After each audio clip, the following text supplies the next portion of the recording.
अयोध्या कांड, पूरे अयोध्या कांड में देखो तो पूरे अर्थ अर्थ की ही बात है में। और अर्थ की बात कही गई कि ना कोई किसी से लड़ रहा है, ना कोई झपट रहा है, ना कोई किसी को मार रहा है, ना कोई किसी को पीट रहा है। अर्थ के लिए कोई लड़ाई नहीं, सब आपस में ही मिलजुल करके रह रहे। इसलिए हम लोग राम राज की कल्पना करते हैं। भाई भरत को राज दिया और राम को वनवास दिया, लेकिन राम जी कहते नहीं, भाई के लिए माँ ने वरदान मांगा, इसी राज तो भरत को ही मिलेगा। और भरत कह रहे नहीं, मुझे नहीं चाहिए, तुम रखो, ये तुम्हारा है। पापनों ने अगर खेती को आधा ही हिस्सा ना मिले तो मर्डर कर देते। घर में लड़ाई झगड़ा, केस कचहरी कोर्ट मुकदमा में भागते। लेकिन वहां देखो, एक भाई त्याग दिया, एक भाई दूसरे को दे रहा है, दूसरे पहले को दे रहा है कि भाई मुझे नहीं चाहिए, वो कह रहा तू रख, दूसरा कह रहा तू रख, मुझे नहीं चाहिए। अर्थ संघाना। एक बार अमेरिका का बहुत बड़ा साइंटिस्ट पढ़ा लिखा अपने भारतवर्ष में आया। भारत की उसने यात्रा प्रारंभ की, भारत में भ्रमण करना प्रारंभ किया। जैसे ही भारत में आया तो एक गांव में पहुंचा, तो वहां आपस में पंचायत लगी हुई थी, जैसे सरपंच बैठे ना गुरुमुख। तो अपने लोहारी में वो साइंटिस्ट आया, अपने लोहारी में, अमेरिका का था, अयोध्या कांड की बात चल रही है अर्थ पर। तो अमेरिका के एक साइंटिस्ट अपने वो लोहारी आया तो सरपंच साहब के सामने बैठ करके गांव के बहुत सारे लोग आपस में वार्तालाप कर रहे थे और लड़ाई हो रही है। लड़ाई किस बात की थी? वो साइंटिस्ट आकर के वहां पास में बैठ गया। जैसे ही बैठा तो उसने कहा कि भाई मैं भी देखूं, ये कोई सरपंच बैठा है, आपस में दो व्यक्ति झगड़ रहे हैं, झगड़ा किस बात का हो रहा है, झगड़ा किस बात का है। तो वहां करके बैठ गया, वो सुनने लगा।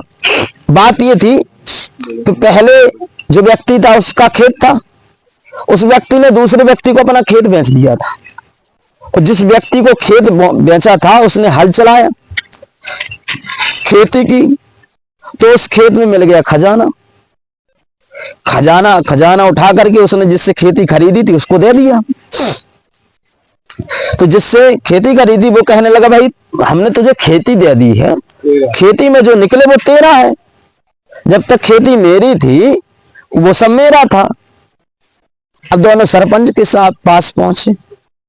जैसे पहुंचे तो लड़ाई इसी बात की थी, जिसने बेची थी, जिसको वो मिली है वस्तु, वो कहने लगा देखो सरपंच साहब, जगह तो इनकी है, मैंने तो इनसे खरीदी है, जगह मैंने अन्न उपजाऊ के लिए ली है, लेकिन धरती के अंदर जो खजाना मिला है वो तो इनके पूर्वजों का है, तो इनके पूर्वजों के धन की संपत्ति पर मेरा कोई अधिकार नहीं है, ये तो इन्हीं का है क्योंकि इनकी पूर्वज की संपत्ति है। तो पहला वाला जिसने बेचा तो वो कहने लगा महाराज जिसको जगह दे दी, अब उसमें धन निकले, चाहे खजाना निकले, चाहे माया निकले, चाहे कुछ भी निकले, अब तो उसी का है। तो दोनों में ऐसी बातें, साइंटिस्ट चकरा गया, अमेरिका का था। तो उसने बताओ कि इसी के लिए दुनिया में मर्डर हो जाते हैं, केस हो जाते हैं, मुकदमे हो जाते हैं, और घर में महाभारत युद्ध हो जाते हैं इन्हीं के लिए। लेकिन ये देखो, ये भारतवर्ष, यहां पर तो आपस में ही देने के लिए मर रहे हैं। तो उसने सोचा कि यार यहाँ के प्रधानमंत्री से मिलना चाहिए। यहाँ का प्रधानमंत्री कौन है, यहाँ का प्रधानमंत्री कौन है? तो उसने गया, भैया प्रधानमंत्री से मिले। तो एक संत निकले वहां पर, एक ब्राह्मण देव, भैया प्रधानमंत्री से मुझे मिलना, जिस राष्ट्र की इतनी अच्छी व्यवस्था है, जिस राष्ट्र की इतनी अच्छी प्रजा है कि देने के लिए मर रहे हैं।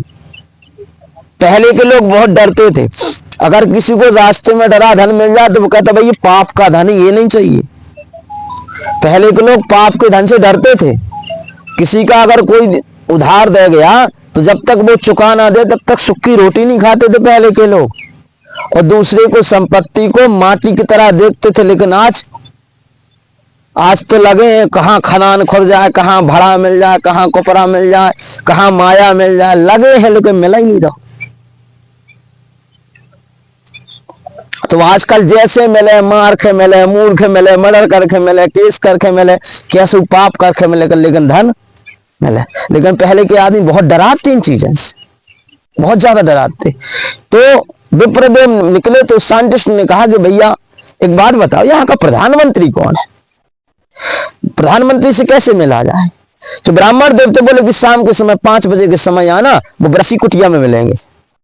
अब शाम को वो साइंटिस्ट 5 बजे उस कुटिया में पहुंचा। जब कुटिया में पहुंचा तो उसने देखा कि एक ब्राह्मण दो बैठे हैं, वही ब्राह्मण बैठे हैं जिससे वो मिले थे पहले, वही ब्राह्मण देवता बैठे हैं और कुछ राजनीतिक कार्य कर रहे हैं, कुछ लिख रहे हैं। अब जैसे ही उन्होंने कहा महाराज यहां आपने बुलाया तो मैं तो आ गया हूं, तो उन्होंने ब्राह्मण देव ने इशारा दिया कि आप बैठ जाओ। वो बैठ गया। अब एक दीपक जल रहा था, उन ब्राह्मण देव ने वो दीपक बुझाया और दूसरा जलाया, वो बुझाया और दूसरा जलाया। अपना काम करके जब रीते जब बैठे, हाँ भाई बोलो। बोले महाराज आप कौन हो? बोले हम ही प्रधानमंत्री।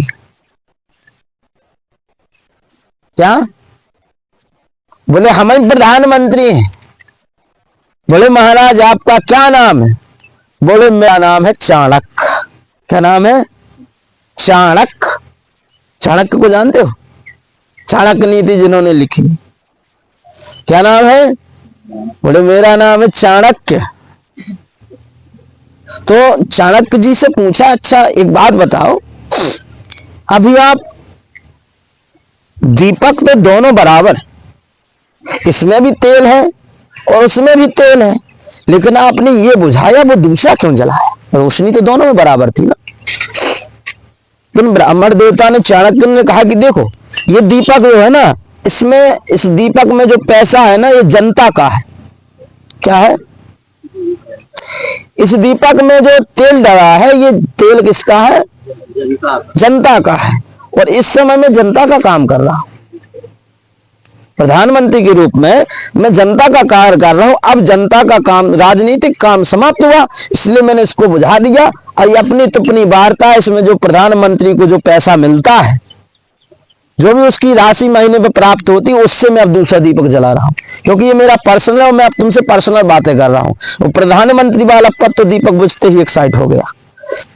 अभी स्वयं के कार्य के लिए मैं खुद के पैसों का दीपक जला रहा हूं। बोले पूछना क्या था? बोले बस महाराज यही उत्तर मिल गया, क्योंकि जिस देश में जैसा राजा होता है उसका जैसा है चरित्र होता है, वैसा ही चरित्र उसकी प्रजा में होता है। क्या? जैसा चरित्रवान राजा होगा वैसे ही प्रजा भी उसकी चरित्रवान बनेगी, और चरित्र दुष्ट होगा तो प्रजा भी दुष्टता पर उतर आएगी। तो वो चाणक्य जो जीता वो सिकंदर, लेकिन जिसने सिकंदर को भी जीता वो चाणक्य ऋषि का शिष्य, जिसका नाम था चंद्रगुप्त मौर्य, उसी ने जीता है। कहावत बनी जो जीता जो सिकंदर, लेकिन जिसने सिकंदर को भी जीता, 4 करोड़ सेना को लात मार के भगाया चंद्रगुप्त मौर्य ने, चाणक्य के ज्ञान के आधार पर।